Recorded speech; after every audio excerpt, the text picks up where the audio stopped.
Welcome to మరో కురుక్షేత్రంలో top 24. AP Telangana విద్యార్థులకు గుడ్ న్యూస్. వచ్చే నెల 8వ తేదీన మహాశివరాత్రి పండుగ సందర్భంగా వరుసగా 3 రోజులు సెలవులు రానున్నాయి. సాధారణంగా శివరాత్రికి ఒకరోజు మాత్రమే సెలవు ఉంటుంది. శని ఆదివారాలు కావడంతో వరుసగా 3 రోజుల పాటు సెలవులు ప్రకటించారు. జనసేన అధినేత పవన్ కళ్యాణ్ ఉమ్మడి విశాఖలో పార్టీ నేతలతో సమావేశం నిర్వహించారు. నగరంలోని నోవాటెల్లో ఆదివారం రాత్రి సుమారు గంట పాటు ఈ సమావేశం జరిగింది. ఈ సందర్భంగా పలు వర్తమాన రాజకీయ అంశాలపై చర్చ జరిగినట్లు సమాచారం. జనసేన పార్టీ అధ్యక్షుడు పవన్ కళ్యాణ్ ఈ నెల 20న భీమవరంలో పర్యటించనున్నారు. ఆయన హెలికాప్టర్లో భీమవరం రానున్నారు.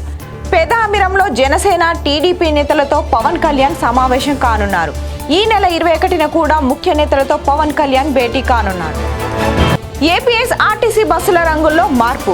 ఏపీఎస్ ఆర్టీసీకి చెందిన సూపర్ లగ్జరీ అల్ట్రా డీలక్స్ బస్సుల రంగులు మారనున్నాయి.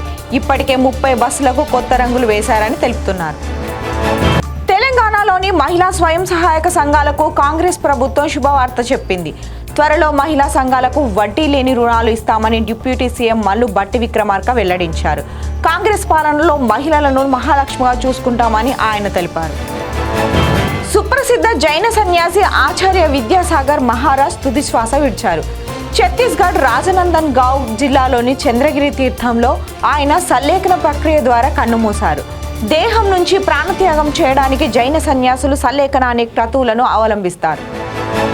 హైదరాబాద్లోని నానక్రామ్గూడలో నూతనంగా నిర్మించిన తెలంగాణ రాష్ట్ర ఫైర్ సర్వీసెస్ విభాగ ప్రధాన భవనాన్ని సీఎం రేవంత్ రెడ్డి నేడు ప్రారంభించారు. ఈ సందర్భంగా ఆయన మాట్లాడుతూ గత 3 దశాబ్దాలుగా రాజకీయాలు ఎలా ఉన్నప్పటికీ హైదరాబాద్ అభివృద్ధి మాత్రం ఆగలేదని ఆయన స్పష్టం చేశారు. చంద్రుడిపైకి అమెరికా పంపించిన తొలి ప్రైవేట్ ల్యాండర్ నోవా సి ప్రస్తుతం మార్గమధ్యంలో ఉంది. ఈ నెల 15న కేప్ కనరవల్లోని కెన్నెడీ స్పేస్ సెంటర్ నుంచి ఫాల్కన్ 9 రాకెట్లు ఈ ల్యాండర్ను అంతరిక్షంలోకి చేర్చాయి. అటుపై ల్యాండర్ చంద్రుడి వైపు దూసుకెళ్తోంది. నోవా సి ల్యాండర్ ఈ నెల 22న చంద్రుడిపై దిగనుంది. ఢిల్లీలో బీజేపీ జాతీయ మండలి సమావేశాలు నేడు 2వ రోజుకు కూడా కొనసాగాయి. ప్రధానమంత్రి నరేంద్ర మోడీ ఈ సమావేశాలకు హాజరై బీజేపీ శ్రేణులకు దిశానిర్దేశం చేశారు. ఈ సందర్భంగా ప్రధాని మోదీ మాట్లాడుతూ వచ్చే 100 రోజులు బీజేపీకి ఎంతో కీలకమని స్పష్టం చేశారు. నవభారత్ నిర్మాణం కోసం అహర్నిశలు పనిచేద్దామని పిలుపునిచ్చారు. టాలీవుడ్ ప్రముఖ నటుడు సాయి ధరమ్ తేజ్ కథానాయకుడిగా నటిస్తున్న గాంజా శంకర్ సినిమా యూనిట్కు Telangana anti narcotics bureau police నోటీసులు జారీ చేశారు. సినిమా టైటిల్ నుంచి గంజాయి అనే పదాన్ని తొలగించాలని ఆదేశించారు. సినిమాలో డ్రగ్స్ కు సంబంధించిన అభ్యంతరకర సన్నివేశాలు కనుక ఉంటే ఎన్డీపీఎస్ 1985 చట్టం ప్రకారం చర్యలు తీసుకుంటామని నోటీసుల్లో హెచ్చరించారు. టాలీవుడ్ సీనియర్ నటుడు సుమన్ తిరుపతి తాతయ్య గుంటలోని గంగమ్మ ఆలయాన్ని సందర్శించారు. అమ్మవారిని దర్శించుకొని ప్రత్యేక పూజలు చేశారు. ఈ సందర్భంగా సుమన్ మాట్లాడుతూ ఏపీ రాజకీయాలపై స్పందించారు. సీట్ల సర్దుబాటు ప్రక్రియ సక్రమంగా జరిగితే ఏపీలో టీడీపీ జనసేన కూటమి విజయాన్ని ఎవరూ ఆపలేరని సుమన్ అభిప్రాయపడ్డారు. ప్రభుత్వ విప్ ప్రయాణిస్తున్న కారుకు పెను ప్రమాదం. తెలంగాణ ప్రభుత్వ విప్ అడ్లూరి లక్ష్మణ్ కుమార్ ప్రయాణిస్తున్న కారుకు పెను ప్రమాదం తప్పింది. జగిత్యాల జిల్లా ఎడపల్లి మండలం అంబారిపేట వద్ద కారు బోల్తా పడింది. ఘటన సమయంలో విప్ అడ్లూరి లక్ష్మణ్ కుమార్ కారులోనే ఉన్నారు. ఆయనతో పాటు కారులో ఉన్న వారికి స్వల్ప గాయాలయ్యాయి. మేడారంలో ఈ నెల 21వ తేదీ నుంచి ప్రారంభమయ్యే సమ్మక్క సారలమ్మ జాతరకు విస్తృత స్థాయిలో ఏర్పాట్లు చేస్తున్నట్లు రాష్ట్ర ప్రభుత్వ ప్రధాన కార్యదర్శి శాంతికుమారి తెలిపారు. జాతర నిర్వహణ ఏర్పాట్లపై వివిధ శాఖల ఉన్నతాధికారులతో శనివారం ఆమె సచివాలయం నుంచి టెలికాన్ఫరెన్స్ నిర్వహించారు. పంటలకు కనీస మద్దతు ధరపై చట్టం చేయాలంటూ రైతు సంఘాలు చేపట్టిన ఆందోళనలు కొనసాగుతూనే ఉన్నాయి. ఢిల్లీకి బయలుదేరిన వందలాది మంది రైతులు 5 రోజులుగా పంజాబ్, హర్యానా సరిహద్దులోనే ఉండిపోయారు. నెలాఖరులోనే పార్లమెంట్ ఎన్నికలతో పాటు అసెంబ్లీ ఎన్నికలు జరగాల్సిన రాష్ట్రాలకు షెడ్యూల్ విడుదలయ్యే అవకాశం ఉంది. దేశవ్యాప్తంగా లోక్సభ ఎన్నికలకు పూర్తి స్థాయిలో ఏర్పాట్లు పూర్తయ్యాయని ఎన్నికల సంఘం ప్రకటించింది. దేశవ్యాప్తంగా సార్వత్రిక ఎన్నికల నిర్వహణకు ఏర్పాట్లు శరవేగంగా సాగుతున్నాయి. లోక్సభ ఎన్నికలతో పాటు ఏపీ, ఒడిశా వంటి 5 రాష్ట్రాల్లో అసెంబ్లీ ఎన్నికలను కూడా నిర్వహించేందుకు ఈసీ అన్ని ఏర్పాట్లు పూర్తి చేసింది. ఇప్పటికే దేశవ్యాప్తంగా ఓటర్ల జాబితాలో సవరణతో పాటు కొత్త ఓటర్ల నమోదు వంటి కార్యక్రమాలు కూడా పూర్తయ్యాయి. శంభు సరిహద్దుల్లో రైతు మృతి. తమ డిమాండ్ల సాధన కోసం పంజాబ్, హర్యానా రైతులు ఢిల్లీలో చెలో కార్యక్రమం చేపట్టిన విషయం తెలిసిందే. కాగా రైతుల ర్యాలీ నిరసన నేపథ్యంలో ఉద్రిక్తత పరిమాణాలు చోటు చేసుకున్నాయి. తాజాగా శంభు సరిహద్దు ప్రాంతం రణరంగంగా మారింది. మరోవైపు నిరసనల్లో పాల్గొన్న ఓ రైతు గుండెపోటుతో మృతి చెందాడు. అనంతపురం జిల్లా రాప్తాడులో జరిగిన ఏపీ ముఖ్యమంత్రి జగన్ సిద్ధం సభలో ఆంధ్రజ్యోతి ఫోటోగ్రాఫర్పై వైసీపీ శ్రేణులు దాడి చేశారు. మీరు ఆంధ్రజ్యోతి అని ఆరా తీస్తూ మరీ దాడి చేశారు. దాదాపు 1/2 కిలోమీటర్ వరకు కొట్టుకుంటూ తీసుకెళ్లారు. ఈ దాడిలో ఆయన తీవ్రంగా గాయపడ్డారు.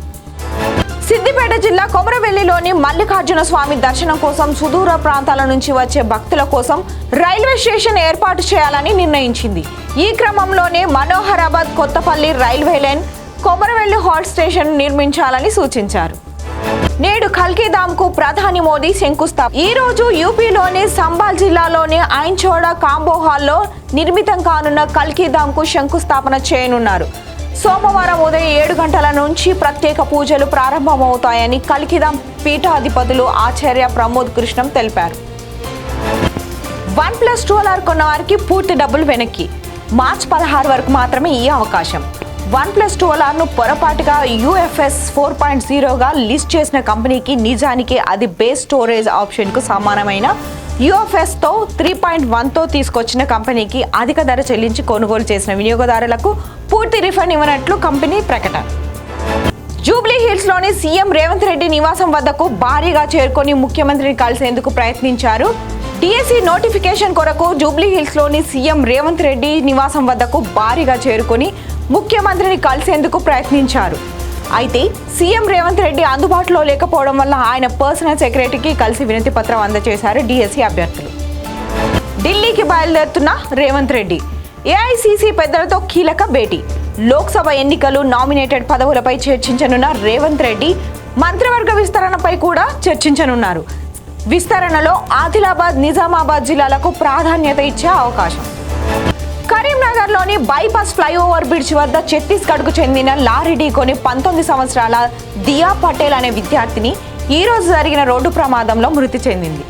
గుజరాత్ నుంచి వచ్చి కొద్ది సంవత్సరాల నుండి గోపాల్పూర్లో నివాసం ఉంటున్నారని తండ్రి రాజీవ్ పటేల్ తెలిపారు.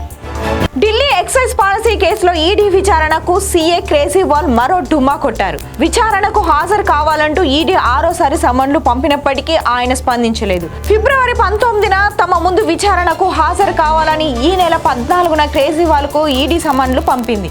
ఈ సందర్భంగా ఆఫ్ సంధిస్తూ కేజ్రీవాల్కు ఈడీ పంపిన సమన్లు చట్టవిరుద్ధమని తెలిపారు.